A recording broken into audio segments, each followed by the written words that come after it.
It is estimated that North Dakota only has 3% of its original tall grass prairie remaining. In the Fargo area, there are roughly 1,000 acres of underutilized land, primarily made up of stormwater detention ponds, flood buyout land, and drainage ditches. Maintaining these plots of land can be costly and time-consuming. The city of Fargo spends nearly $60,000 to $100,000 a year to mow and maintain these areas. However, these areas are generally unappealing to urban landscape. Therefore, we propose revegetating underutilized lands locally because it provides habitat for pollinators, birds, and other wildlife. By planting prairie vegetation on underutilized lands, cost of maintenance can be drastically reduced, and pollinator species richness and abundance can be increased.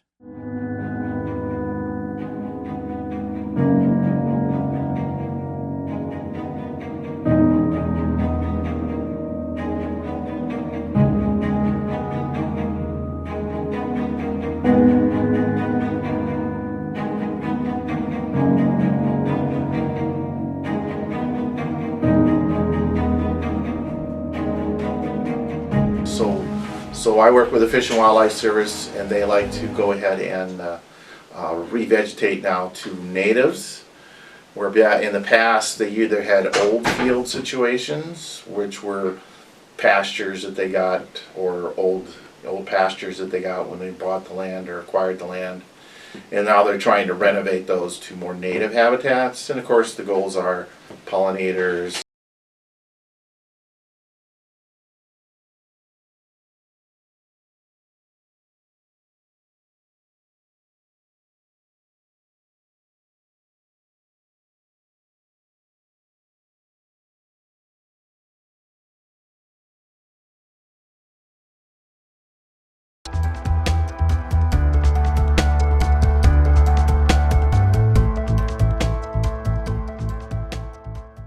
We have enrolled in the program in the last year and a half, roughly 1,500 acres. Okay.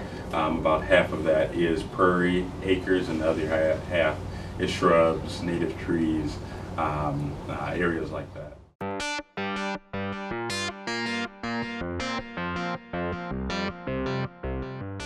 We rely a lot on our nonprofit organizations, River Keepers, and then also the conservation districts, the NDSU's extension office. So really working on outreach and just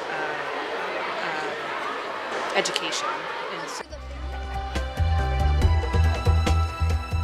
What is the name of your group?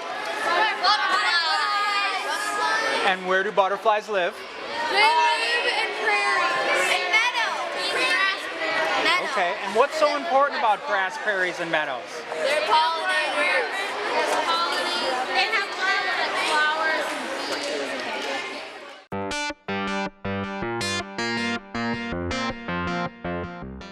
I think most people that want prairies know it's better for the environment. One of the challenges we have as a landscape architect, we know it's a living thing, and it doesn't look perfect on day one. So that's one thing, is setting up an expectation that this could take 2-3 years for it to look like how you want it. If people are patient and willing to deal with that, then it's usually a good fit. So. Well, we have a program that's called Reforest the Red, where last year we planted 3,500 trees between Fargo and Moorhead, right along the riparian area. We do that because the trees help stabilize the banks, it helps reduce erosion, helps keep the water clean by filtering some of the pollutants before it reaches the river. We also promote conservation BMPs, so we promote native plantings. We try and work with riverfront developers and also riverfront landowners to make sure that they're not mowing their grasses all the way to the bank. And of course, we would love it if they planted native trees and grasses along the banks. There's always risk. One of the big risks, we have or will invest roughly $600,000 in the first 2 years of this project. One of the risks associated with that is What if next year there's a major flood? Prairies are flood resilient. They're not flood immune, and they're most at risk or vulnerable in the establishment phase. Well, we have nearly $250,000 when it's said and done invested in the seeding and seed costs alone. What if a flood comes through and you get that thick silt that builds up after a flood, and that can ruin a prairie planting in its early stages? That's a worry and a risk for us, for sure.